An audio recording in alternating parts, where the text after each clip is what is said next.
Hey, it's a Tuesday and it's a WrestleMania week Tuesday, but we are strong here today because we got a six-pack, some might say, of a big show of rumor and innuendo. And I am here with Robert Karpeles, WE Creative _ish on X.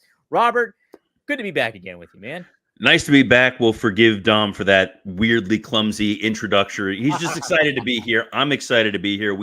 This is the biggest show we have done, guys. We are going longer than normal. We see the shout out right here from Rick Smith. This is excited for this XL version of Rumor and Innuendo. Talked about it yesterday. We've got a ton of stuff to get to. We're going to talk about the last Raw before WrestleMania. We're going to go pretty deep into the CM Punk Ariel Helwani interview. But first, we are joined today by an incredible guest who has wrote a remarkable book. Let's not waste any more time and bring him on in. This is the gag because I'm not going to be able to pronounce his name, but it plays into the book. Brad Balukjian is here, who wrote the Six Pack, which is right behind me. Brad, I know I'm saying this wrong, and I'm in good company because I know the Iron Sheik can't pronounce your name. So what's the proper way to say your last name? Yeah, the Iron Sheik would just say Belushi. Yeah. Yes. Balukjian. So you were close. Just throw a J in there and you're good. Wasn't sure if it was a silent J or not. So no one ever says my last name properly, so I get it. Understandable. Thanks for having me on, guys. Thank you so much.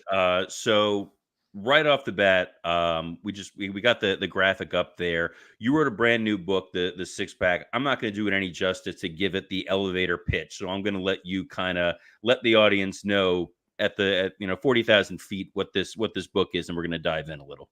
I've always wondered, how is there not yet a reality show where they lock people in an elevator and they have the length of the ride to make their pitch, right? That's it. Cancel the show. This is what we're focusing our energy on now. We're still in this idea. Yeah. So I have a backstory with the Iron Sheik, Khosrow Vaziri. He was my favorite wrestler growing up in the 80s. I was a weird kid. I liked the people that no one else liked. So, no one cheered the Iron Sheik in 1985 except for me.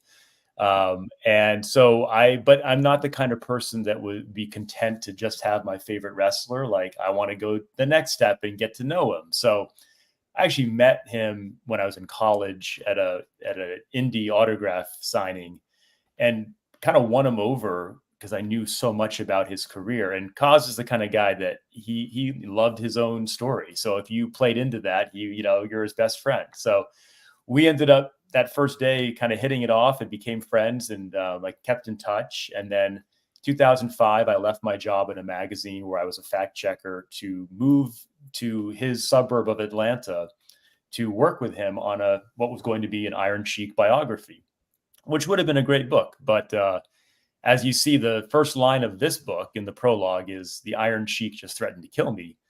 And that was because Kaz took exception to something that I said, and then that led to him giving me a choice of how I wanted to go out of this world. And so we can just say that the book that book didn't happen. But years later, 2022, I hit the road again and decided, okay, I want to go find the Iron Sheik again and kind of finish that story and find other guys that were on the show in Madison Square Garden in 1983 when he won the championship. So it became this massive road trip to find Sergeant Slaughter and Tito Santana and Bill Eadie and Tony Atlas, Jose Luis Rivera, and throw in, of course, Hulk Hogan, because you can't tell this story without Terry Bollea in there. And then Vince McMahon, you also can't tell the story without. So the book is really the story of that road trip, the story of to what extent each of these guys became their character or did not. And I like to think that it's really looking at this human side. It's a different kind of wrestling book. This isn't your traditional, let's talk about the angles and what happened in detail. It's more like the human cost of playing these characters. I think what's really amazing about the book is you start with this really fun idea that you're going to take this Madison Square Garden card, you're going to track these guys down.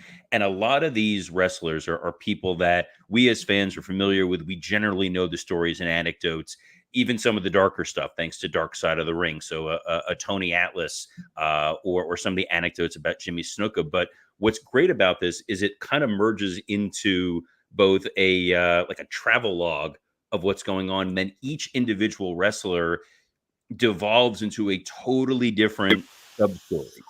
Whether it's learning about the fall of Iran and how that led to the Iron Sheik, or the ins and outs of Puerto Rico on the non-travel side. We talked to Jose Luis Rivera. No two chapters are the same, and you pick up a little something along the way that you really didn't think you were going to outside of the wrestling world. Yeah, I kind of wanted this to be as general interest a book as it could be. It's a hard line to walk, right? Because we all know wrestling fans are obsessive and they want as much info as they can get.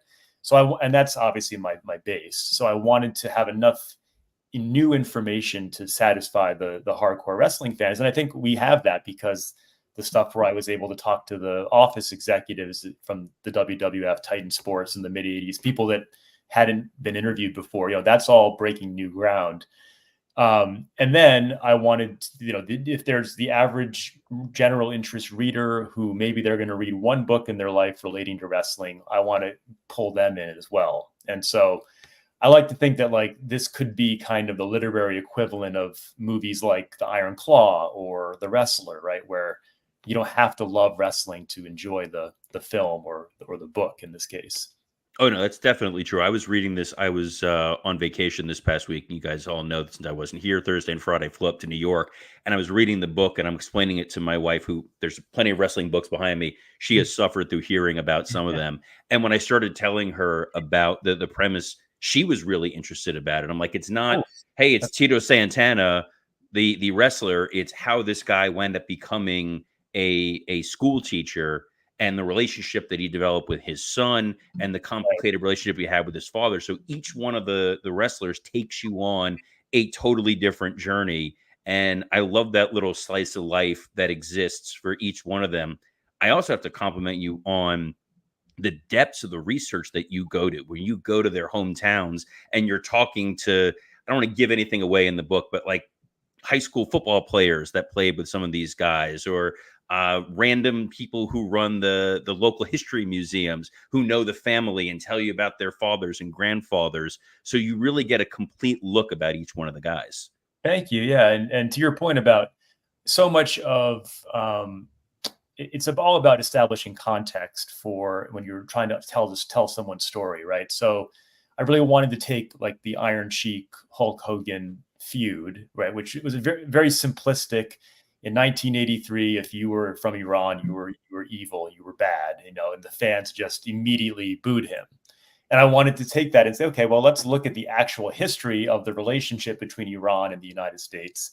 And most fans back then and even today, like, wouldn't know that part of why you had the hostage crisis in 1979 was because the United States authorized a coup in 1953 of the Iranian leader, Mohammad Mossadegh, who was basically that country's best chance in generations to have any kind of thing approaching democracy. So when our president Eisenhower, orchestrates an overthrow, that pissed them off, right? So the Iranians had a lot of reason to not like the Americans. And when you see the whole geopolitical context, it just adds some nuance to what is a very simple storyline that we had back then. And to your point about the research, I really liked in these.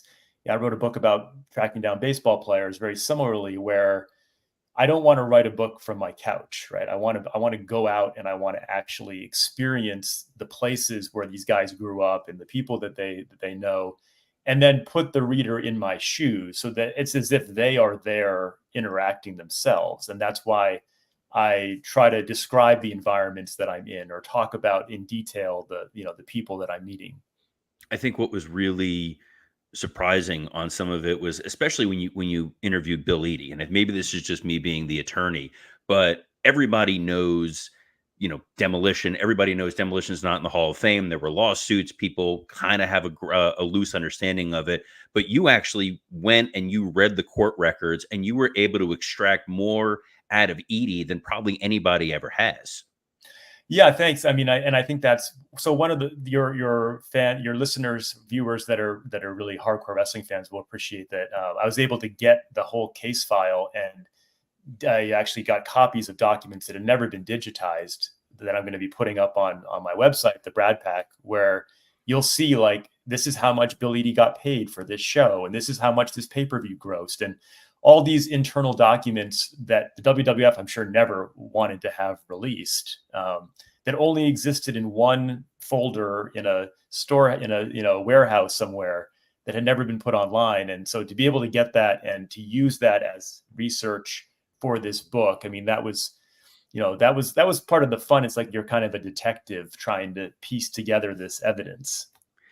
I also like that there's a little bit of this, like the end of the tour, where you're on this journey, and as things have unfolded after the fact, you're able to go back and reflect. So it looks like you finished writing this book somewhere around early mid 2023, and while you were writing the book, the Vince McMahon story was breaking. I think at one point, literally, you were at Hogan's Beach for a karaoke event when Hulk sent out the tweet last year. When Vince sent out the tweet last year. Yeah, right. So that was kind of surreal. And, here I am, I'm prowling around Stamford, Connecticut, right? I went to 81 Holly Hill Lane, which is where the WWF had their headquarters in Greenwich, Connecticut from about 83 to 86. And I actually got it, I basically broke into the office because it happened to be open. And that was, kind of interesting walking around because the building is still there. It's still set up. It's like, oh, that was Vince's office, and that was George Scott's office and Jim Barnett's office. And then I go to I guess they've moved since then, but I was kind of walking around, going to all the different places where the WWF had their headquarters. And at the same time, Vince, the stuff with Vince is coming out. And then I turned the book in the first week of June of last year, thinking when you write these things, it's just exhausting. It's like, okay, I can take a breath. And the next week I get a text from the Iron Sheik's daughter saying he just passed away. And so it's like, then I, jump on a plane, go to the funeral, and then I wrote an epilogue about that totally unexpected, that whole experience and what that was like. And that is a genuinely emotional part of it, because as I'm getting closer to the end of the book, I'm thinking, I don't know when this was submitted. Obviously, we know the Iron Sheik had passed. Like, did it happen before or after? And it's almost like watching Titanic in a way where I know how this is going to end. I'm not going to be happy about it, but you still get that gut punch. And the way that you recant, you just saw him a few months prior with his family, and then you get that text and you go to the funeral, and it worked out, not spoiling anything, in another way with the book, with the epilogue is well worth going and reading. It makes for such a satisfying conclusion that if this was fiction, you wouldn't believe half of the stuff that happened in this book.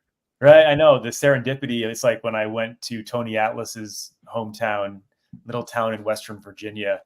I'm just driving around in my Ford Fusion, and I stop in the side of the road, and this guy, you don't see many California license plates in Lowmore, Virginia. So, he's sort of, what are you doing here? And I said, oh, I'm a writer looking, in Tony Atlas's background. And he said, oh, I know Tony. I know someone who grew up with Tony. And it's like that kind of,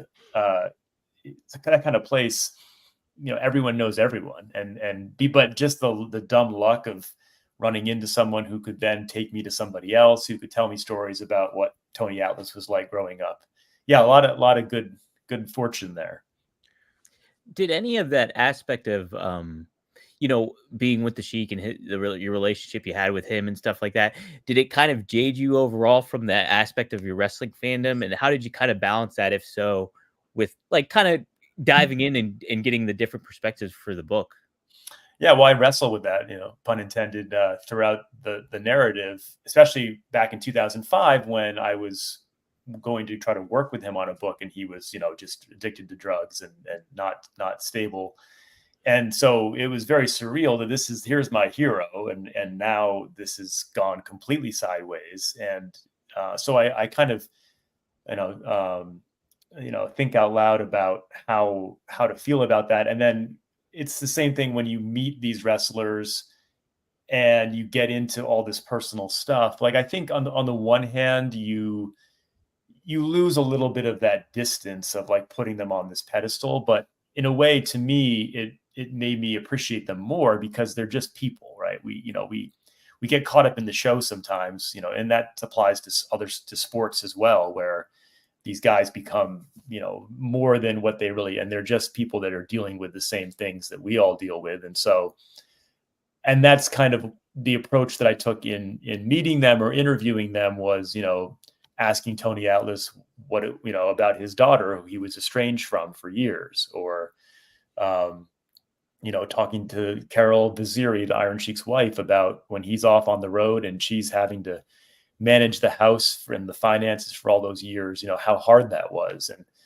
And that's the side that we don't see when we're watching the programming and all that. But it's, to me, I don't regret getting to know them at that level. It's certainly more fulfilling to me that way. Mm-hmm.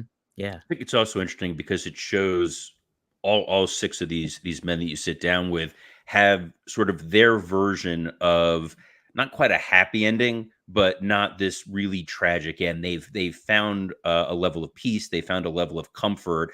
Some of them stepping away from the business, and rarely do you get to hear that kind of story.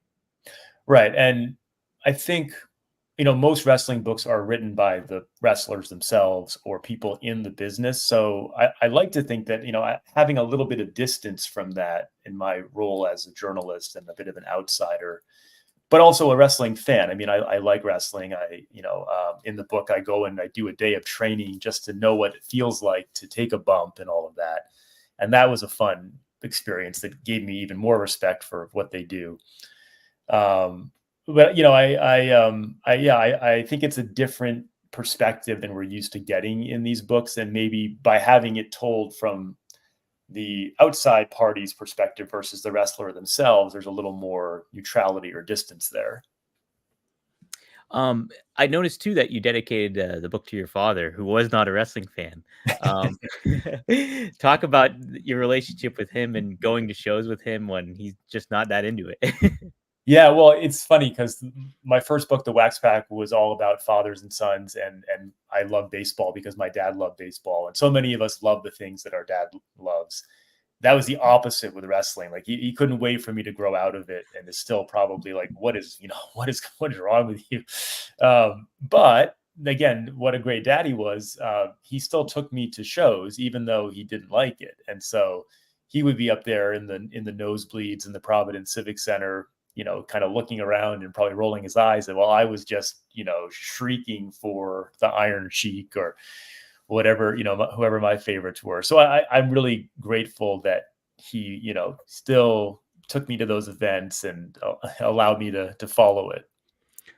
And it's great because you've managed to make your love of wrestling sort of a passion project, but your day job, you are the first person to be on this show with your particular day job. I'm curious how those two worlds meld. Right. Well, so my other life, I'm a scientist and an entomologist. I study insects. So I just now, actually, it's kind of funny, the timing, the book comes out today, the 6-pack. And just 2 days ago, I submitted my final draft of an academic research paper, which I'm sure no one wants to read because it's very dry, but it's about the 17 species of insects that I discovered in Tahiti and got to name them. And I named one after Harrison Ford, who's my favorite actor. So that's a kind of a cool thing, is when you discover new species, you get to name them whatever you want. I thought about naming one after the Iron Sheik, but I was like, I think I've done enough with this book. Knowing Sheik, he would have been upset that it was a bug. Yeah. What are you implying, Bubba? Yes, the one time I got to work with Sheik when I was at WWE, we brought him in for promos, and he kept calling our senior producer that was helping him my intelligent Jew businessman friend. And it was like the greatest honor of this guy's life. This guy, Steve Finkelstein, is like, Sheik just called me an intelligent Jew businessman. This is this is the pinnacle. I remember. I was going to say, he had that sort of presence when he walked into places and he turned it on. Yeah, I was backstage with him at WrestleMania 20 when he got inducted in the Hall of Fame. And I went with him when they taped the interview for his documentary. And at this time, they were really promoting the WWE 24/7. That was Steve Finkelstein was the boss I worked with on that. Yeah. And the catchphrase was like, relive, repeat, rewind or something. And they tried for 15 minutes maybe it was Steve, to get the Iron Sheik to be able to remember that, to say it. And it was a comedy of errors. So full circle moment, I cut that commercial. You did. See, I put that video package together, and we had to get him to do the he's like ya Allah yamha, like I'm watching it over and over and over, and it was never gonna happen. That's We right. finally got one that we were able to like clip just perfectly to do it, but that was one of the first things I cut at WWE. And then the other nostalgia piece, you talked about Tony Atlas and his Hall of Fame. I put together his induction video package. Oh, wow. So Wow. I had to comb through hours of Tony Atlas footage. I'm curious, since you worked for them, I've always wondered, like, when you were there, did you ever like go into the video archive? And because that's always this question of like, what do they have in there that people don't know? Oh, well, so one of the things I got to work on in addition to being a writer was I got to help create WWE 24/7, with the Right. idea being we're going to build the WWE network. And the library is literally this massive, it's like this 2-story room with like a ladder, but really you just climbing up shelves, which is incredibly unsafe. And they Yeah. have all this great old footage that some of it legally we weren't allowed to use because we didn't technically own it, but we'd sit and screen, and there'd be footage dating all the way back to like the 1930s. Wow. And it was a blast. And then the archives are even more fun because you do have all of the unedited whatever they were filming. So Right. you get the promo reel where the guy is standing there, and then it's like, all right, cut, and then they're BSing back and forth with each other, screaming at each other, whatever it may be. Yeah. So it was a hell of a lot of Well, fun. that's But like the ultimate kayfabe moment. So I wrote in this book about how most people talk about the arrest of Hacksaw Jim Duggan with the Sheik in 1987. What no one talks about is 1985. He got arrested at a gas station for assault, and in that, and you can see this on YouTube. But when he got arrested, Vince hooked him up with Mickey Sherman, this famous celebrity lawyer, who then his legal strategy was to basically film a video of all these guys speaking in character, giving character witness, testimonials of what a great guy the Iron Sheik was, but like in character to a, for a judge. So you have like classy Freddie Blassie going on and on about what a good guy the Iron Sheik is. But this is not like for show. This is in a court of law. Yeah. The judge liked it so much that he like asked for 20 copies, and it'd be just amazing what these guys got away with for their celebrity. And that's kind of the fun of it, is when they're on the road, and back then they were really not policed, and it's a pre-social media era. Yeah. When I was at WWE, we did a show called Legends of Wrestling Roundtable, and we put a bunch of guys around a table, and they're drinking coffee mugs, but inside is not coffee. And we taped 10. So by the time we got to like episode 8 or 9, strategically, we saved that for Iron Sheik. So Michael Hayes had 7 or 8 coffees by that point in time. And we're like, this is still PG, like whatever. And the stories he starts telling about Sheik, we didn't want to stop them because they were amazing. Couldn't use any of them. Right. That's some good raw footage there. Yeah, you can't beat that. That's funny though. You mentioned that Mickey Sherman vignette or that video, because we watched that on the Kevin Nash podcast too, and they were all recapping it, and we had Captain Lou's like just totally in character, Freddie Blassie saying it, like calling him a pencil neck geek and all this stuff, and you're like, how's this gonna help him? Mean Gene is saying, I met Khosrow Vaziri at the Olympics, and it's like he was nowhere. I mean, Mean Gene was nowhere. He was a radio DJ in Minnesota. Yeah, this is a book, guys. If you go back and read this, some of your childhoods are going to be permanently scarred in a good way. Like you're going to read about Sergeant Slaughter and Iron Sheik and all these things that you thought were real, and you go, maybe not so much, but it gives you further appreciation. I feel a little guilty. It's like I'm the myth buster of WWF history, right? There's one myth you busted, and this is the last thing I'm going to bring up, because I know you've got a massive tour that you're on today. The creation of the name WrestleMania. Yeah. This is the first time I have ever heard this, because even when I was there, we all heard the anecdote that it was Howard Finkel came up with WrestleMania. They would tell us this in the company. You've proven otherwise. Yeah. And so I sat down with the CFO of the WWF starting in 1983, Bob McMullen, who revealed in the meeting when he remembers when this guy named Rex Jones coined it. Another thing I didn't put in the book is that Vince, in a similar meeting with George Scott, who was the booker, Vince wanted to call it the Colossal Tussle. So if it wasn't for George Scott laughing him out of the room, we could be at the Colossal Tussle 40 right now and not the road to WrestleMania. So, Vince, for all of he had good ideas, he had a lot of bad ideas too. He did. And I mean, of all the people you tracked down, one of the gems is Nelson Swegler, who I had the chance to work with later in life. And he's one of these guys who he looks like he's 200 years old, but you sit down next to him and every story out of his mouth is you want to write it down. It's like, how is this not existing somewhere? So you really did your research. You found a lot of incredible people to talk to. The book is called The Six Pack. It is available today. Brad, anything else you want to plug or leave us with before we let you move on?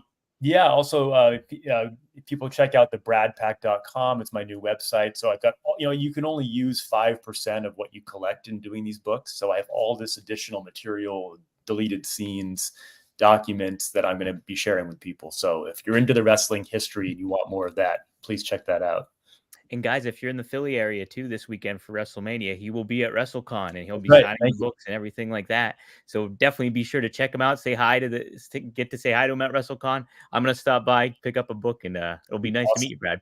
Yeah, thanks, guys. I really appreciate it. Mm-hmm. Thank you so much, Brad. Awesome. Thanks, dude. All right.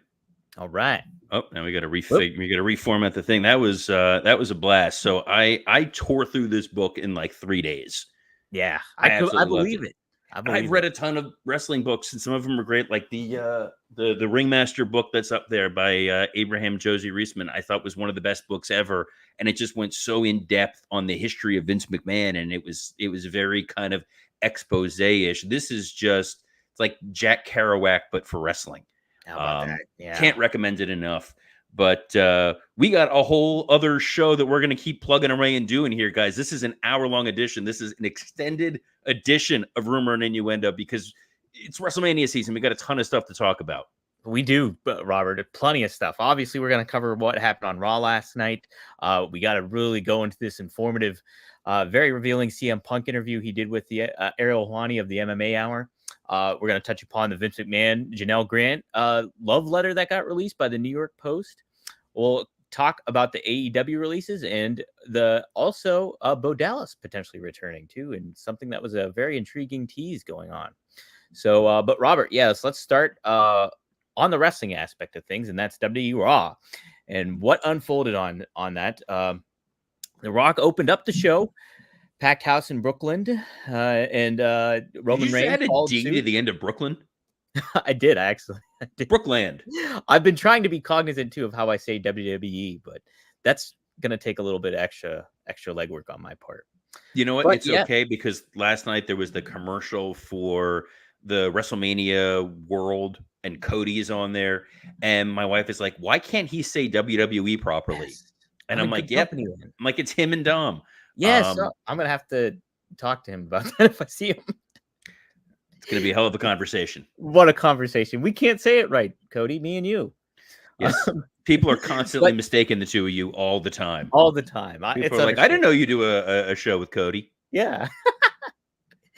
But Robert, what did you think of the opening and then how they closed it out too? Was it a selling point for WrestleMania? Did it feel good? How did you feel about that?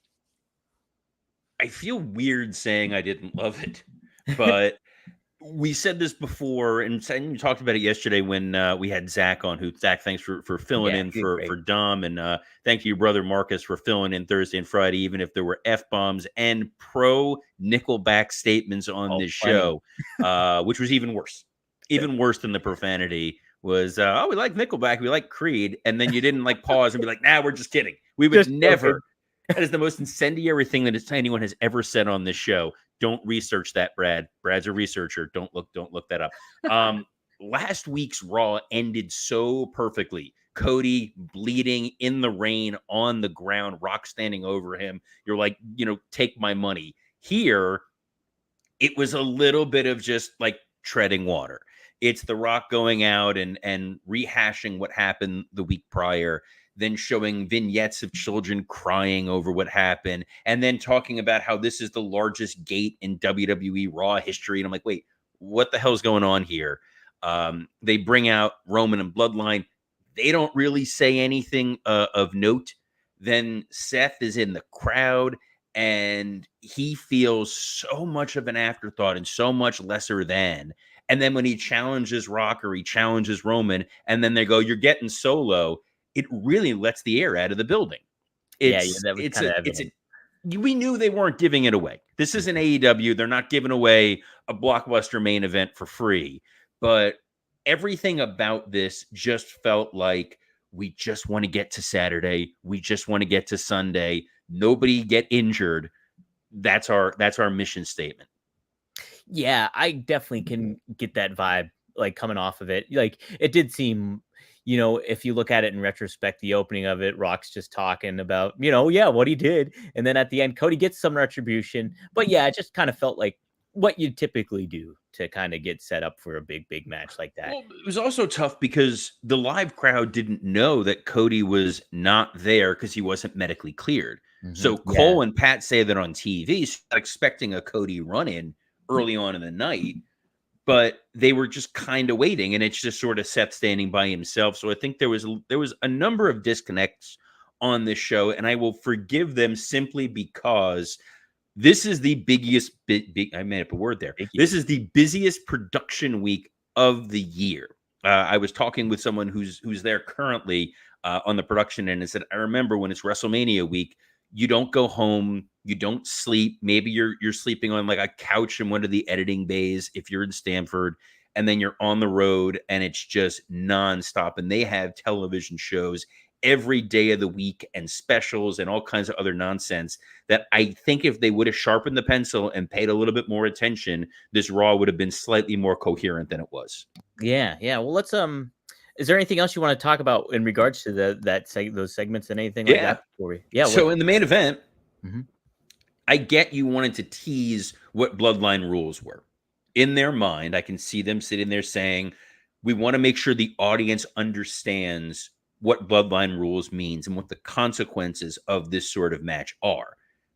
It's basically just a no disqualification match, but everyone from the Bloodline is going to run in, which makes it like every other Roman Reigns title match we've seen in the last 3 years. But they didn't give you a finish. I thought for sure you had the table spot, then Jimmy comes out, then Jay comes in to go attack him, and then The Rock beats up Jey Uso, and then Cody makes the save, and then Roman shows up, and they're whipping the guys. I'm thinking for sure this is going to end with the demolished body of Seth Rollins getting pinned by Solo, and it just ends. You don't get that pin. You don't get that finish. That was a really bizarre misstep by the WWE. Yeah, and it's like, and you kind of think, how much would that have really affected Seth moving into it? You talk about him almost being like an afterthought. Would that have made him look less than if he were to lose to Solo at that juncture, even in that fashion? Or, wouldn't it even mattered? I don't know. It's just I liked it. Here's why I would have liked it. Okay. Because it shows that when this Bloodline machine is going, no one can overcome those odds. Mm-hmm. Seth Rollins is a world champion in a Bloodline rules match where he had allies in Jey Uso and Cody, and he couldn't overcome those against Solo. And Solo is not Roman. Yeah. That makes the story that much more interesting. Instead, everyone's laid out. But on the other hand, The Rock did bring back the cow vest. And that was a nice, 25-year flashback. Yes, I very much appreciated that.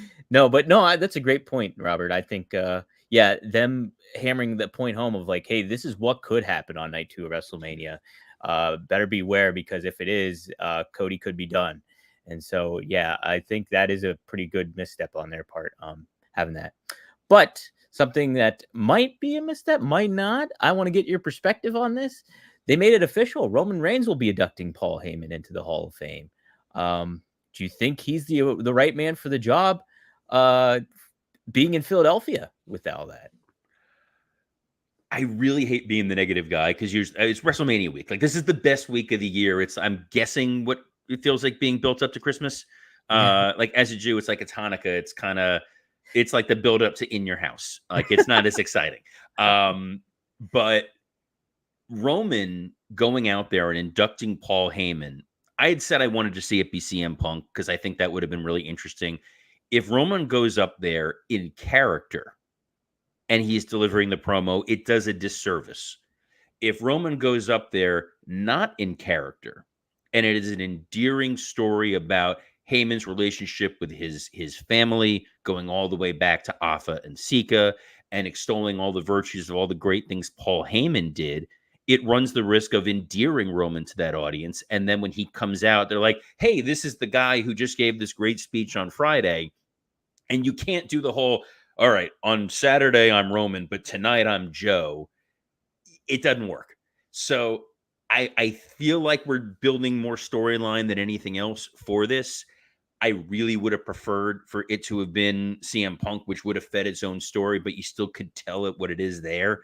But having both Roman and The Rock inducting people at this Hall of Fame feels very odd to me.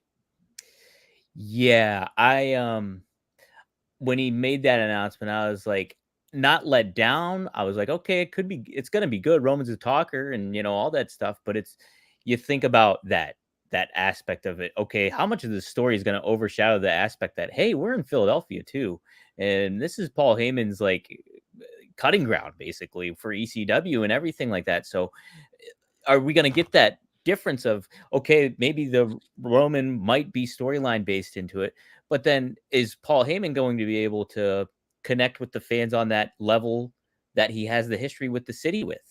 How much of that is going to get overshadowed? Will it get overshadowed? It puts a lot of questions into my head about it and what's going to go forward with it. Yeah. I don't know. I mean, it's going to be I mean, Paul's going to cut a great promo no matter what it is. Roman up there, it's either going to be in character or it's not. It's going to be praising Paul. It's not going to be a eulogy. But we sure got a eulogy last night, Dom. We did. Yes. Drew McIntyre, man. See, I remember how to do the transitions. Yes. Made a compelling video package there of him overconfident talking about Seth Rollins and CM Punk. Robert, pretty good stuff there, huh? Drew delivered in this pre-tape promo in the funeral home with the empty coffin there.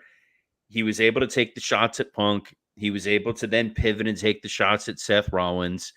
It feels so much like it's the afterthought storyline. Drew, not part of that main event where he could have run out there. You saw him sitting as just sort of like hanging around, like, are we going to see Drew? Are we not going to see Drew? I don't mind him hanging back, and I don't mind him doing all this stuff in pre-tapes because I feel like the path after Saturday or Sunday is going to be Raw is going to be Drew's show for a while, and that's going to make up for this. And it's going to be, you were not focused, you were not paying attention to me, you dug your own grave, hence the coffin. And I like that it was a pre-tape also, because I think if Brooklyn had the chance, they would have cheered the hell out of Drew McIntyre. Yeah, I agree too. Yeah, I mean, just the way he's been handling himself is just like on that next level. And you got those ardent fans in Brooklyn. Then I think too, like Drew, I didn't even put this on the rundown, but the fact of that they announced Clash at the Castle coming back in Scotland and everything like that. Have they announced where the venue is going to be? Because I know they said yesterday it was going to be out today. Did they officially announce it? Yeah, Glasgow. It's going to be in Glasgow. So. Oh, wow. So there you go. Punk teased this yesterday too, that there was going to be some big PLE announcements, and they talked about Clash at the Castle last night. Now here it is, Glasgow. That's going to be really interesting, isn't it?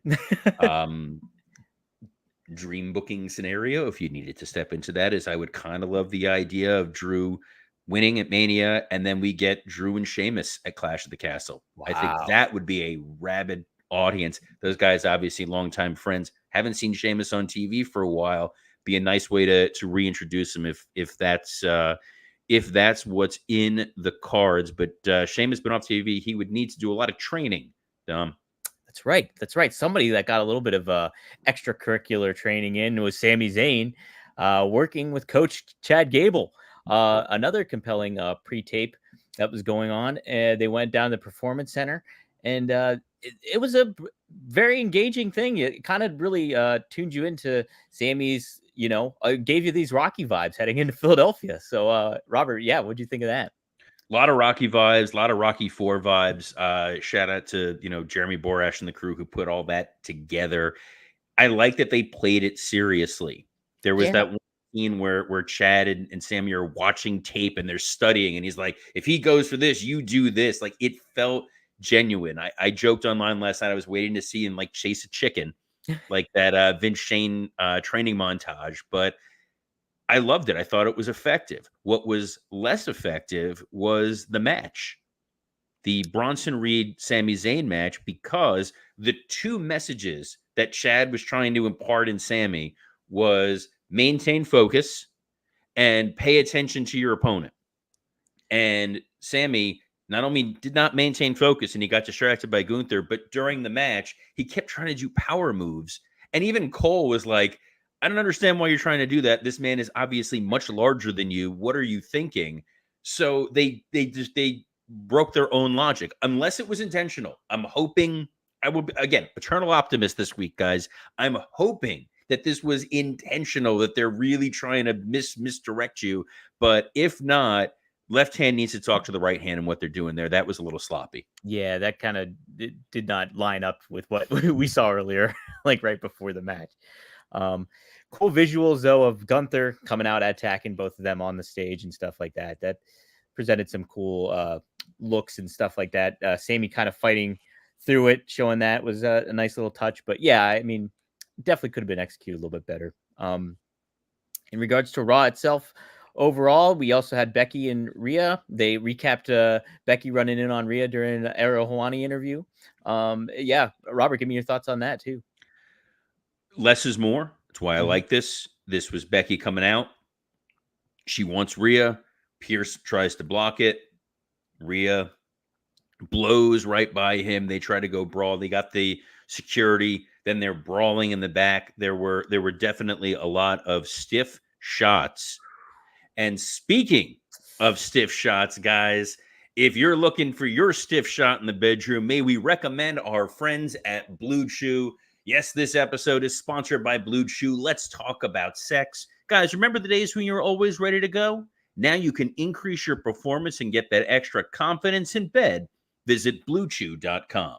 Blue Chew is a unique online service that delivers the same active ingredients as Viagra, Cialis, and Levitra, but in chewable tablets and at a fraction of the cost. You can take them anytime, day or night, so you can plan ahead or be ready whenever an opportunity arises. The process is simple. Sign up at BlueChew.com, consult with one of their licensed medical providers, and once you are approved, you'll receive your prescription within days. Best part, it's all done online. No visits to the doctor's office, no awkward conversations, and no waiting in line at the pharmacy. All due to respect to Becky Lynch, but you pop one of these and you are going to be the man. Blue Chew wants to help you have better sex. Discover your options at BlueChew.com. Chew it and do it. And we've got a special deal for our listeners. Try Blue Chew free when you use our promo code RUMOR at checkout. Just pay $5 shipping. That's BlueChew.com, promo code RUMOR to receive your first month free. Visit BlueChew.com for more details and important safety information. And we thank Blue Chew for sponsoring this extra long edition of Rumor and Innuendo. Yes. Thank you, Blue Chew. Hey, man. But yeah, let's move on. We got a lot to talk about still. Well, someone who had some stiff takes. Yes. Oh, there you go. Hey now. I'm doing weird Jay Leno noise. It's fine. Hey. It's fine, guys. It's fine. It's an extra long edition. Anyway. We got CM Punk. He was on the MMA Hour with Ariel Helwani, and he had plenty to talk about and was pretty open on a lot of stuff. I do have a few quotes. Him talking about Tony Khan here. He says he's not a boss. He's a nice guy. And I think ultimately that is the detriment to the company. But it's not my company. I'm an outsider. And then regarding his all-out tirade that he went on, he said, I think you can go back and be like, well, I wish I never did the scrum. Scrums are stupid anyway. Yeah, those things were really cringe. Robert, there's plenty to cover in this interview. I will be forthright and say I haven't sat down and listened to the whole thing. I've covered what I could on there, but being in transit to Philly, I haven't got to listen to the whole thing. Give me your thoughts a lot about this, and I'll just navigate from you too on this. I listened to the whole thing. I enjoyed every minute of it. Some of it was confirmation bias. A lot of people have their thoughts and preconceived notions of what it's like in AEW. This was Punk's first sit-down interview since leaving AEW, since coming to the WWE. And a lot of what I, on Rumor and Innuendo and on Wrestle Roast, have said for quite some time is that some of the failings of AEW were echoed by CM Punk, starting first and foremost with Tony Khan. That Tony has a different mentality of the business than what WWE instills. And I think that's where my disconnect always comes with AEW. That's where Punk's disconnect comes with AEW. He talks about how Tony and a lot of the guys care more about getting a 5-star match than they do about the fact that they're playing in front of half a house. Because in his mind, they're not in the same business. And if AEW owned that, if AEW said, look, we are doing what it is that we want to have fantastic matches. We want to go out there and just put on 5-star clinics. And that's all you need to expect from us. People would enjoy that. But they keep positioning themselves as the WWE's chief rival. And Punk said he's all about competition. But in his mind, he's like, I can't stop thinking like a booker. I get it. Same way I think when I'm watching wrestling. And when you see what's going on and you can't fix it, it becomes really frustrating. Punk was very much the outsider in the same way Cody was the outsider for a lot of the time when he was there, because Cody, much like his father, much like what he saw in WWE, wanted to run this like a business. And it's clear that Kenny and the Bucks and Hangman Page have their idea about what wrestling should be. And when Ariel Helwani asked Punk, how long do you think AEW will last? Will it be around? He said, as long as Tony wants to keep funding it. Because we've said it on here, the dollars and cents of what AEW is doing does not add up. It's clear that Tony wants to fund it. And having worked in sports myself and worked for sports teams, they're owned by billionaires who are very comfortable losing tens of millions of dollars a year because of their passionate enthusiasm for the product that they're putting out there. And if that's what Tony wants to do, much like, myself, like Punk basically said, like, look, I wish them well. As far as the way that he talked about Brawl Out and the other incident with Jack Perry. With Brawl Out, obviously we had Stephen P. New on this show before to talk about the NDAs, and Punk made it clear the NDAs were not signed because of anything I did, which again implies the actions of Kenny and the Bucks, who are executive vice presidents, probably transcended a wrestler brawl. And he said, look, guys in sports, you get in fights all the time. You go out there, you make money. We saw it with, we've seen it with Brett and Sean. Yeah. They had their initial fights and they were still able to go out there and put on a great show. You've seen it with Hogan and Savage. It's littered throughout wrestling. It's just it's a weird testosterone fueled performance art business. And you're going to get that locker room physicality. Punk kept talking about, to Tony, you need to fix this or else I'm going to. And Tony does not want to get his hands dirty. We talked about how they finally brought in a COO, which I think will help matters. Who's going to oversee personnel, who's going to oversee human resources. But the other side of that is Punk was just sort of put in there as the guy to go fix things. The Jack Perry incident, the fact that Shivani went to Punk and was like, you got to talk to Jack Perry about the glass spot that he wanted to do. He wanted to smash a rental car with glass.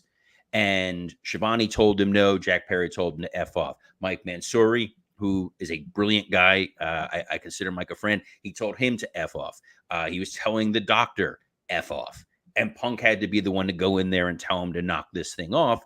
Because logically speaking, number one, when you smash a rental car and you try to go return that rental car, it ruins the ability for that entity to want to lend to you again. Right, and if you get put on one of those national blacklists, you're not going to be able to get these cars going forward. Number two, when you smash something with real glass, particles of glass go flying, and if it winds up in your eye, not a good time.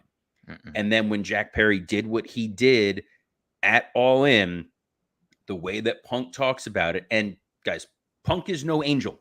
I will clarify that. And we are not taking everything he said as gospel. But you're inclined to believe that Punk cared more about making money and preserving the business than anything else.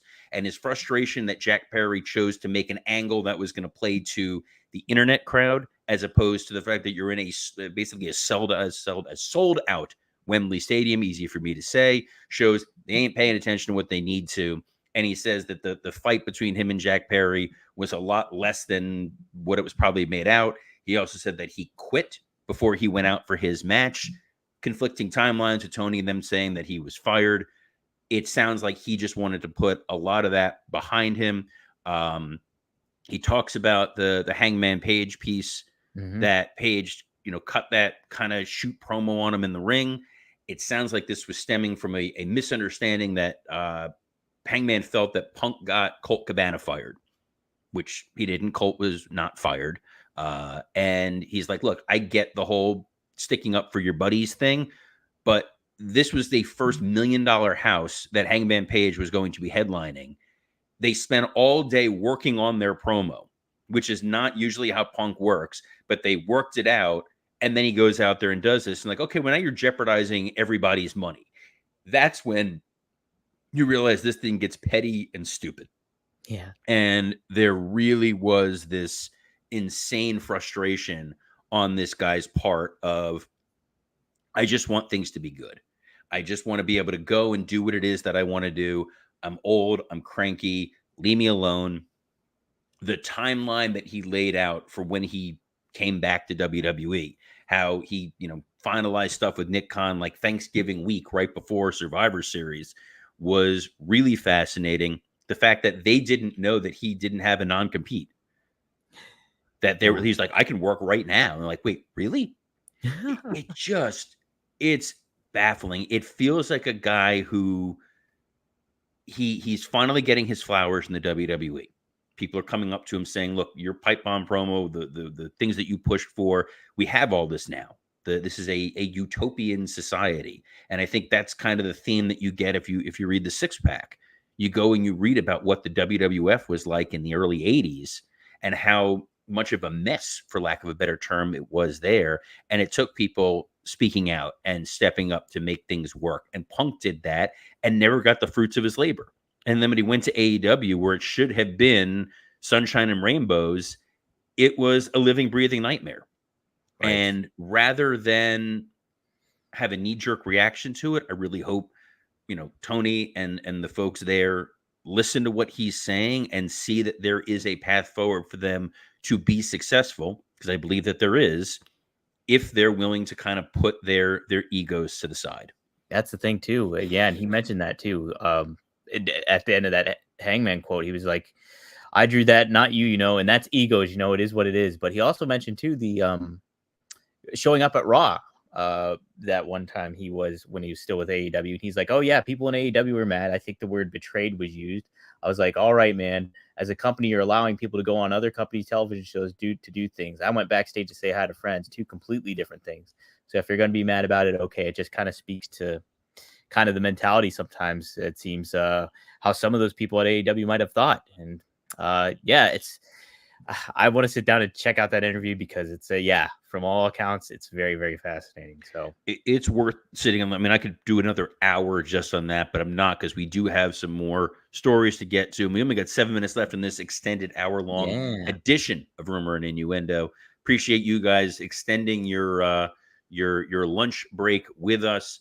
And speaking of lunch break, this episode is brought to you by Factor. Guys, eating better is easy with Factor's delicious, ready-to-eat meals. Every fresh, never frozen meal is chef-crafted, dietitian approved, and ready to go in just 2 minutes. You'll have over 35 different options to choose from every week, including Calorie Smart, Protein Plus, and Keto. Also, there are more than 60 add-ons to help you stay fueled up and feeling good all day long. What are you waiting for? Get started today and get after your goals. As soon as we push stop on this episode today, I have the turkey chili waiting for me in the fridge. This morning, I actually drank I don't know exactly what it was called. It was a small green vial. It was spinach and kale and a little bit of lemon, and it was delicious. I felt invigorated before I went for my run. Factor, since I've got this last Tuesday, has really just changed the way that I operate on a day-to-day basis, my lunches have improved dramatically from, working at home. I can make myself a grilled cheese or peanut butter and jelly because I can't cook. And now I'm sitting here, I'm eating chicken, I'm eating salmon, I'm eating pork.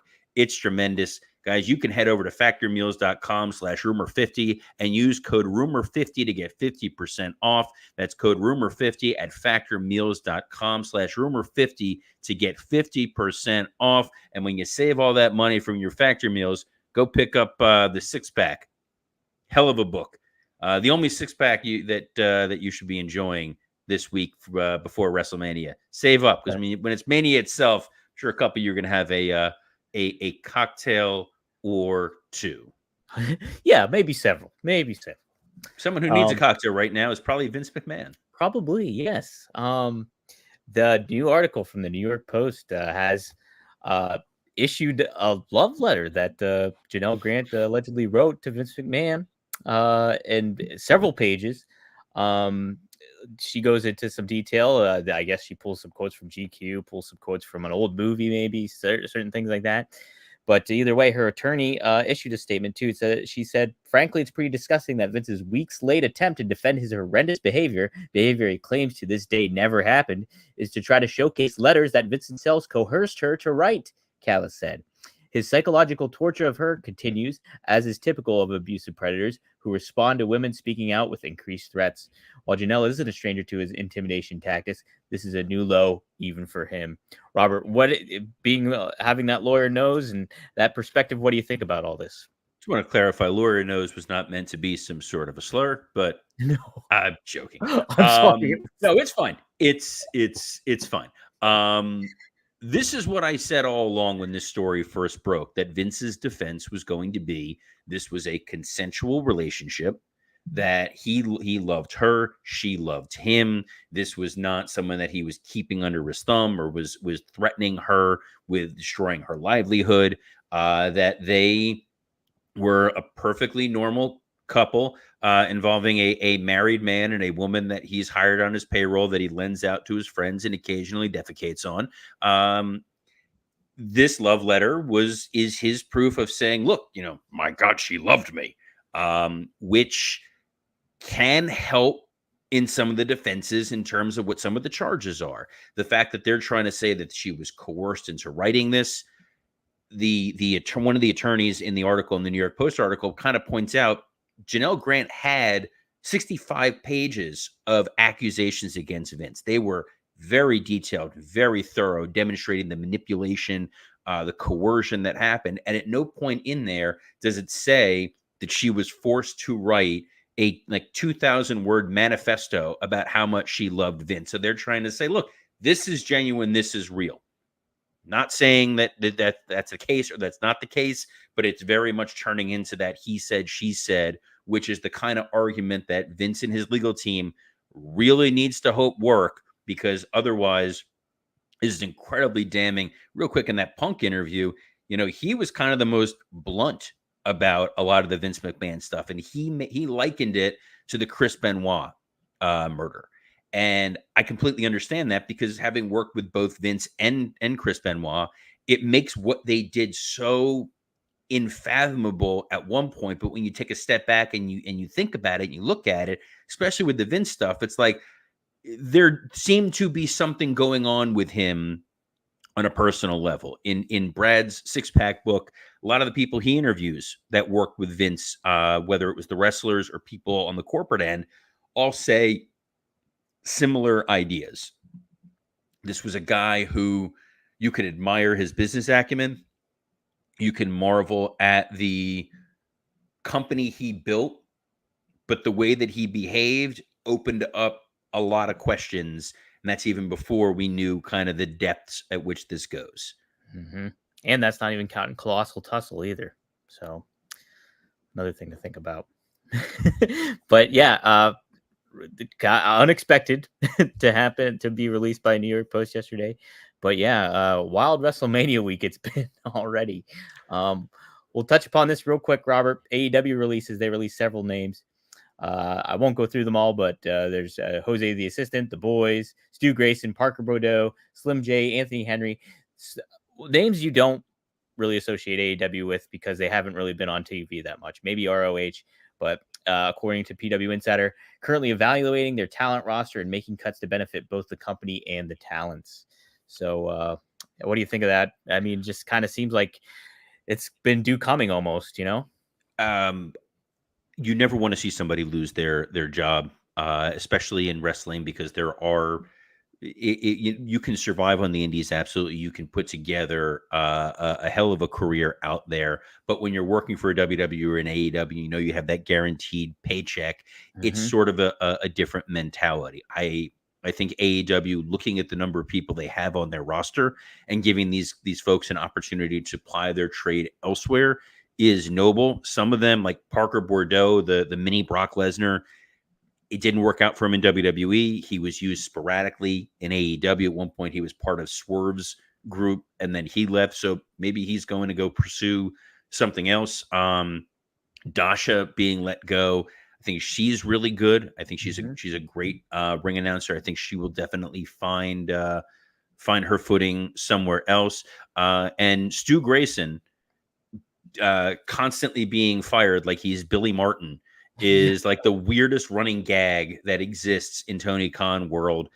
When we start seeing some more significant volume of layoffs, we'll know they're taking this seriously. This felt like a very weird sort of action, especially to take during WrestleMania week, because everybody's eyes are on pro wrestling. And any little story that gets picked up is going to gain momentum. This was probably not the week for Tony and them to do that.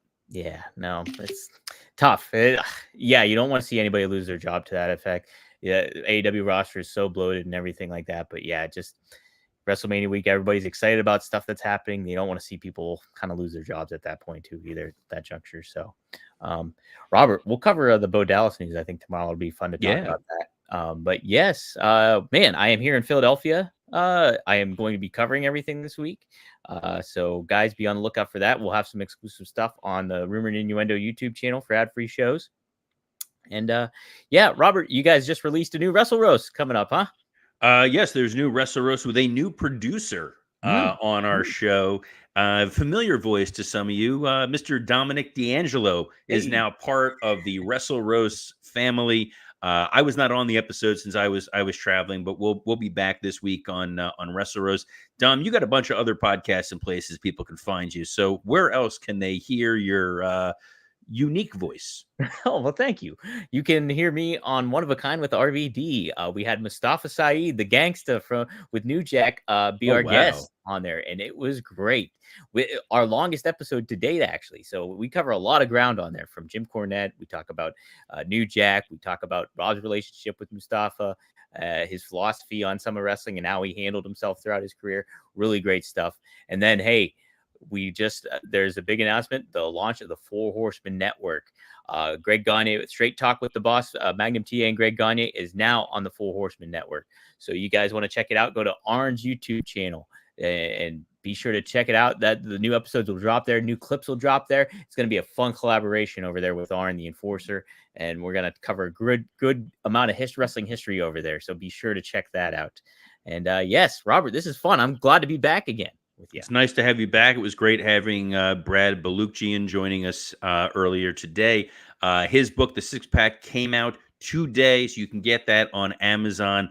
I highly recommend it. I've read a lot of wrestling books. This is a fun read across the board. You're not retreading information you already know. It's really interesting and unique. What was really interesting and unique, Dom, it's our first hour-long supersized episode of Rumor and Innuendo. We appreciate you checking us out here live, along with 7,600 of your closest friends tuning in, whether that is on the Rumor and Innuendo and ad-free shows YouTube pages, the SE Scoops X account, the WWE Creative _ISH X account, the Dominic DeAngelo X account, or on Podcast Heat. Podcast Heat is who makes this show possible.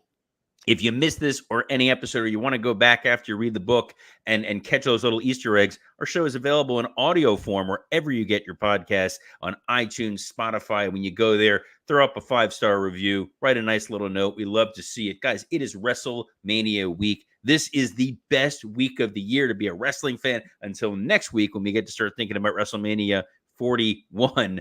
But on behalf of the man of brotherly love, since you're in Philadelphia, Dominic DeAngelo, I'm Robert Karpeles. Best of luck in your future endeavors. Yo, Adrian.